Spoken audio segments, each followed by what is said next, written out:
What is going on, guys? Welcome back to the channel, and today we are going to be doing another hero guide, this time focusing on a character that a lot of people, myself included, tend to struggle with more often than not, and that is Captain Phasma. Now, while I explain a few things before we actually get into the video, I'll show you on screen what we're going to be going through in this guide. Now, Phasma is one of only 4 characters that I have left to do before the health on kill changes, with Finn, Leia and Chewie being the other ones that I've yet to do guides for. So I'm planning on doing a Finn guide not too long after this, and then I will most likely redo a lot of the older ones like Kylo Ren and Boba, for example, that really need to be updated, but I'll save those ones until after the health on kill cards do become passive. I left a poll on my Iden Versio guide and you guys voted at 90% for me to redo my old guide, so I'm probably not going to do every single character, but there are a lot that are really outdated, and so I will go through some of them again once the changes have been made. So let me know down below which characters you would like to see me focus on first. With all of that out of the way though, we are going to go ahead and get stuck right into it. So we're going to start off with her base stats, and these were tested in arcade, so just bear in mind that there is always a chance that some stats may change from arcade to multiplayer, so if you see any stats that don't seem right, then definitely feel free to let me know down in the comments.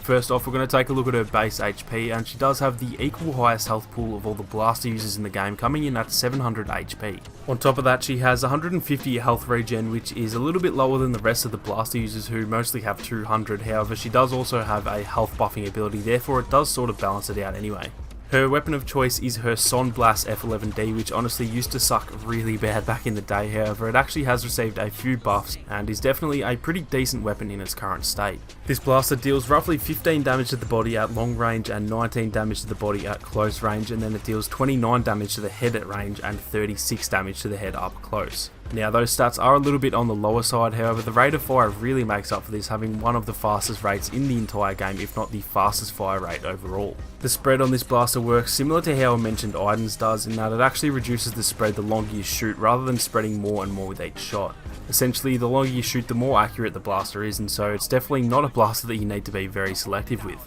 It does also have 2 different ADS modes. There's the regular ADS, which is a thermal vision, and then if you press the melee button while you're scoped in, it'll actually change to a longer ranged red scope, which isn't as easy to see enemies, but with that added range it can definitely help from time to time. Now, moving on to her abilities, and if I'm going to be honest, she doesn't have the best abilities compared to some of the other characters in the game. None of them are really bad or anything like that, but they definitely aren't the best either, however, in saying that they're all pretty well rounded, and so it could definitely be worse. Her L1 ability is her staff strikes, and these have a very small 3-second cooldown as they are more of a melee ability. When you press L1, Phasma whips out her staff and hits anyone who's within the area of effect, dealing 160 damage per swing, and then dealing up to a massive 420 damage with the last hit, as not only does it deal 50 extra damage per hit on that last one, but it does also sometimes connect twice if you're close enough to the enemy, plus it has a knockdown effect on that last hit as well. This ability has been pretty much a laughing stock ever since Phasma was added to the game, however it has been buffed a fair bit recently, and it's actually pretty decent now as it will one-hit most regular troops, and it can dominate heroes too if you do catch them off guard.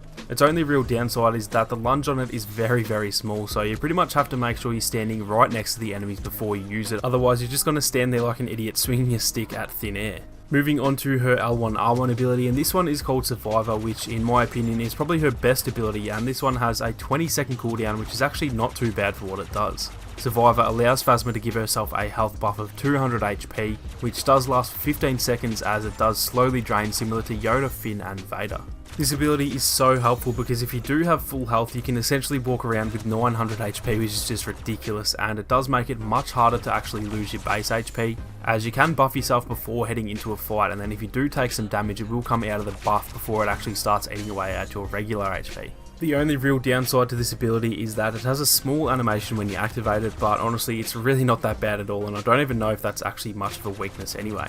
Moving on now to the R1 ability, which is her first order sentry droid, and that has a 20-second cooldown, and this is a pretty controversial ability because a lot of people tend to just camp on it, which can definitely get pretty annoying. When you activate this ability, Phasma places down a turret which not only fires like a regular turret, but it also stuns anyone who comes within the area of effect, which is deadly against enemy heroes. It will stay active until it's been destroyed either by the enemies or by you, and when it does explode, it'll deal 150 damage to anyone standing nearby. This ability is absolutely awesome at locking down hallways or objectives, and in HVV it really can completely change the flow of a game, as you can pretty much dictate where enemies will and won't go during the match. As for the weaknesses, honestly, its main weakness is that people can become too reliant on it. Like I said earlier, people tend to camp on it a lot, and if you put it on an objective and hang around it, then that's fine in my eyes, but some people will put it in a corner and stand right next to it all game, and honestly, that in itself is a weakness because doing that will eventually get you killed. So that is going to be it for all of her base stats and abilities. Now we're going to move on to some of the more important stuff, starting with her best star cards for Galactic Assault.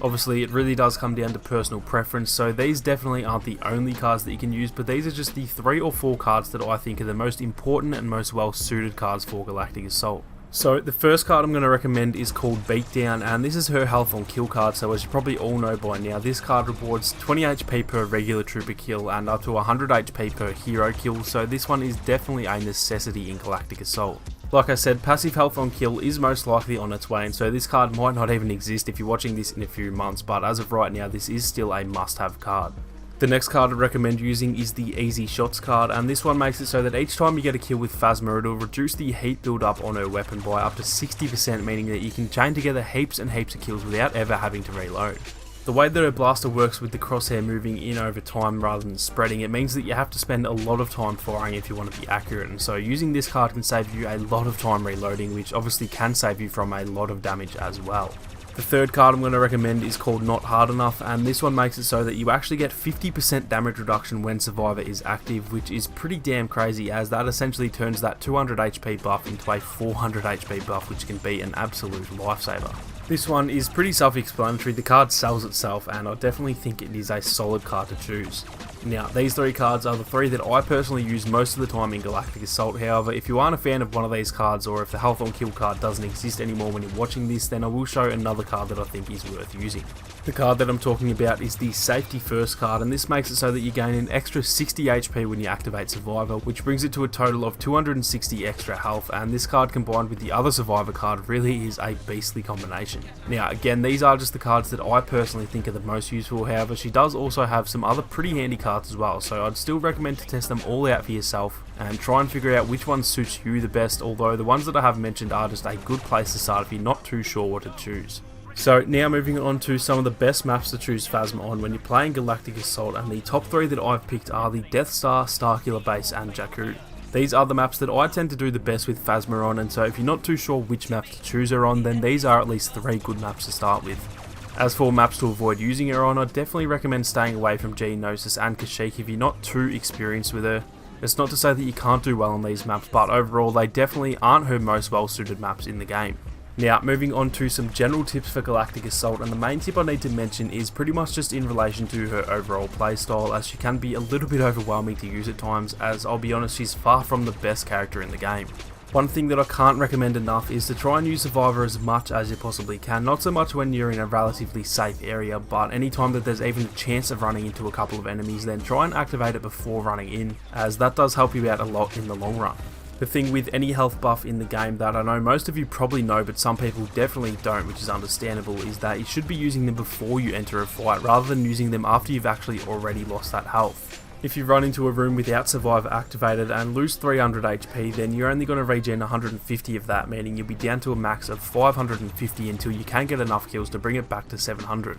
If, however, you activate Survivor before running into that room, even if you take that 300 damage, that's going to leave you at 600 HP, which then will fully regen to 700, meaning technically you didn't even really lose any health at all. And then you can still buff yourself again, leaving you with 900 HP, even though you took that same amount of damage. So if you are pushing an objective or just heading in the general direction of where you think some enemies will be, always be prepared to either activate Survivor a few seconds before heading in, or at least be ready to activate it once you do head in and see an enemy in there, as that really can be a lifesaver, and paired with the damage reduction card that I just mentioned, you can pretty much take 400 or 500 damage without really losing any base HP at all. Lastly, you should try and play somewhat aggressively, yet not nearly as aggressive as someone like Boba Fett or even Iden, as Phasma is fairly slow and she's also rather tall, so she can take damage fairly easily. Try and push up and attack the objectives, use that Survivor ability and the Sentry Droid to lock down those objectives or rooms, and just try and play it smart, as even though she can be very decent, she can also go down very easily, especially against enemy heroes.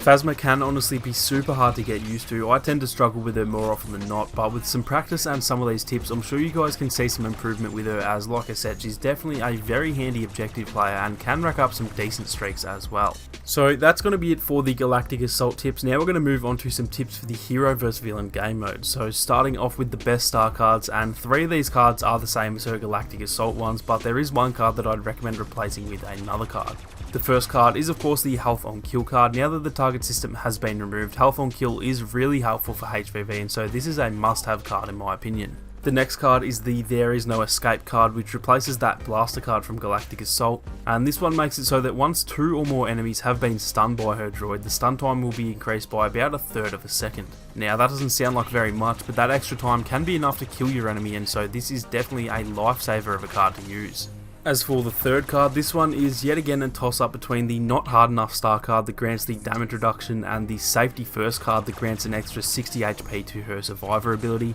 I'd recommend using Not Hard Enough, but if you feel like replacing that Stun Droid card, then the Safety First card is definitely another good option. These are the 3 or 4 cards that I personally use in the hero modes, but again, that doesn't mean that these are the only cards to use, and I'd still recommend to try a heap of the cards I didn't mention, because at the end of the day they're all useful in their own ways, but these are just a place to start for those who aren't too sure what to choose. Now moving on to some tips for the hero game modes, and Phasma can definitely be really hard to get used to in HVV and Hero Showdown, but honestly once you do get the hang of her, she can be an absolute beast if you play her right. Like I mentioned earlier, a ton of people tend to rely a lot on her sentry droid to protect her, as honestly it is pretty hard to kill a Phasma player if they're just camping on the droid, and so for me I'd recommend to try and find that balance of using it to your advantage without just sitting there like an idiot. If you use it properly, you can really turn the tide of a game by pretty much deciding which parts of the maps will and won't be used, as most of the time if you put it down on say one of the flanks for example, people are just going to try and avoid it and head around a different way, and so for me personally that's how I prefer to use it rather than just camping on it. Don't get me wrong, you don't want to put it down and then just run away to the other side of the map, that's just going to make it useless, but if you do just camp on it, you're usually not going to be helping your team, and most of the time people will figure that out and target you anyway, so please don't become the stereotypical Phasma camper. Like I said though, it is still a really great ability, and if you place it somewhere near you and then just continue on with your day to fight the enemies like every other character, then you can protect yourself from a flank, and if an enemy does put you in a bit of trouble, then you can always fall back to it anyway. You should also try and make the most of those staff strikes whenever you can. If you can get behind an enemy and hit them with all 3 hits, it's pretty much going to be a guaranteed kill either from the staff itself or by dealing 650 plus damage and then shooting them while they're on the ground and finishing them off, so definitely make the most of that. If you combine that survivor ability with the staff strikes like I said earlier, as well as sticking with your teammates and controlling the tempo with the stun droid, you can definitely do extremely well with Phasma in the hero game modes. Now, in terms of some of the characters to watch out for in these modes, the main 3 or 4 that I think can cause an issue are Obi-Wan, Anakin, Finn and Rey. Obi-Wan's mind trick really can just completely render you useless more often than not. If you get hit by that thing and you're in close proximity of Obi-Wan, then it's most likely going to be lights out. Anakin, again, he's Anakin. As much as people want to say he's not overpowered, he still has 3 ragdoll abilities and some of the best stats in the game, so he can definitely cause some issues if you're not paying attention.